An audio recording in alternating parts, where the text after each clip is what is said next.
Uniform civil code यानी कि समान नागरिक संहिता ये एक ऐसा शब्द है जो हिंदुस्तान की आधी से ज्यादा जनता को इसके मायने पता नहीं होंगे। यूके गवर्नमेंट ने उत्तराखंड में यूनिफॉर्म सिविल कोड लागू करने का डिसीजन ले लिया है। ऐसा करने वाला वो भारत का पहला राज्य होगा। आइए जानते हैं कि आखिर क्या है यह uniform civil code. Uniform civil code को हिंदी भाषा में समान नागरिक संहिता कहा जाता है। इसका मतलब यह होता है कि देश के सभी लोगों के लिए एक जैसा कानून लागू हो। इसके तहत एक व्यक्ति किसी भी धर्म मजहब से संबंध रखता हो, सभी के लिए एक ही कानून होगा। इसको धर्मनिरपेक्ष कानून भी कहा जाता है। अब आप सोच रहे होंगे कि देश का कानून तो सभी के लिए बराबर है। तो हाँ, आप सही सोच रहे हैं, लेकिन इसका मतलब विवाह, तलाक और जमीन जायदाद के मामलों में सभी धर्मों के लिए एक ही कानून होगा। यूनिफॉर्म सिविल कोड की पहली पहल ब्रिटिश राज के वक्त की गई थी। वर्ष 1757 से 1858 के बीच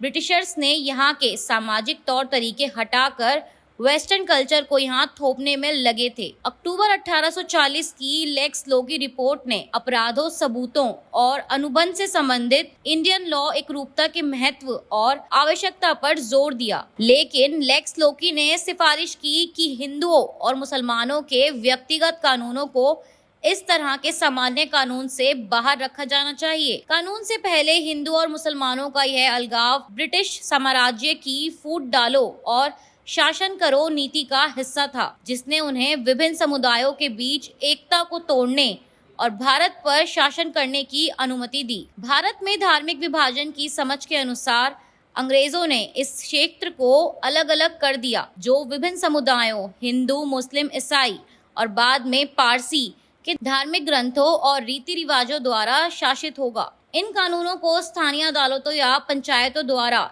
एक ही धर्म के लोगों के बीच नागरिक विवादों से जुड़े नियमित मामलों से निपटने के दौरान लागू किया गया था। राज्य केवल असाधारण मामलों में ही हस्तक्षेप करेगा। आपको बता दें कि अब तक सिर्फ देश के एक ही राज्य में यूनिफॉर्म सिविल कोड लागू है। आपने अलग अलग राज्यों के अलावा केंद्र सरकार की तरफ से यूनिफॉर्म सिविल कोड लागू करने की बात सुनी होगी, लेकिन इस पर आगे कोई अमल नहीं हो पाया। देश का सिर्फ एक ही राज्य ऐसा है जहां पर यूनिफॉर्म सिविल कोड लागू है। उस राज्य का नाम है गोवा। इस राज्य में पुर्तगाल सरकार ने ही यूनिफॉर्म सिविल कोड लागू किया था। साल 1961 में गोवा सरकार यूनिफॉर्म सिविल कोड के साथ ही बनी थी। इसके साथ ही समान नागरिक संहिता लागू होने से भारत की महिलाओं की स्थिति में भी सुधार आएगा। कुछ धर्मों के पर्सनल लॉ में महिलाओं के अधिकार सीमित है। इतना ही नहीं, महिलाओं का अपने पिता की संपत्ति पर अधिकार और गोद लेने जैसे मामलों में भी एक समान नियम लागू होंगे। लेकिन अब ऐसे में सवाल यह उठता है कि इसका विरोध क्यों हो रहा है। दरअसल यूनिफॉर्म सिविल कोड का विरोध करने वालों का कहना है कि ये सभी धर्मों पर हिंदू कानून को लागू करने जैसा है। चलिए आपको बताते हैं कि किन देशों में यूनिफॉर्म सिविल कोड लागू है। एक तरफ भारत में यूनिफॉर्म सिविल कोड को लेकर बड़ी बहस चल रही है, वहीं दूसरी ओर पाकिस्तान, बांग्लादेश, मलेशिया, तुर्की, इंडोनेशिया, सूडान और इजिप्ट जैसे कई देश इस कानून को अपने यहाँ लागू कर चुके हैं। लेकिन गौर करने वाली बात यह है, जहाँ भी ये यूनिफॉर्म सिविल कोड लागू हुए हैं वो सब मुस्लिम आबादी वाले देश हैं। बहरहाल बीजेपी ने 2019 के मैनिफेस्टो में यूनिफॉर्म सिविल कोड के मुद्दे को ज्यादा तवज्जो दी थी। फिलहाल बीजेपी के द्वारा शासित उत्तराखंड सरकार अपने किए गए वादों पर यूनिफॉर्म सिविल कोड लागू करने जा रही है।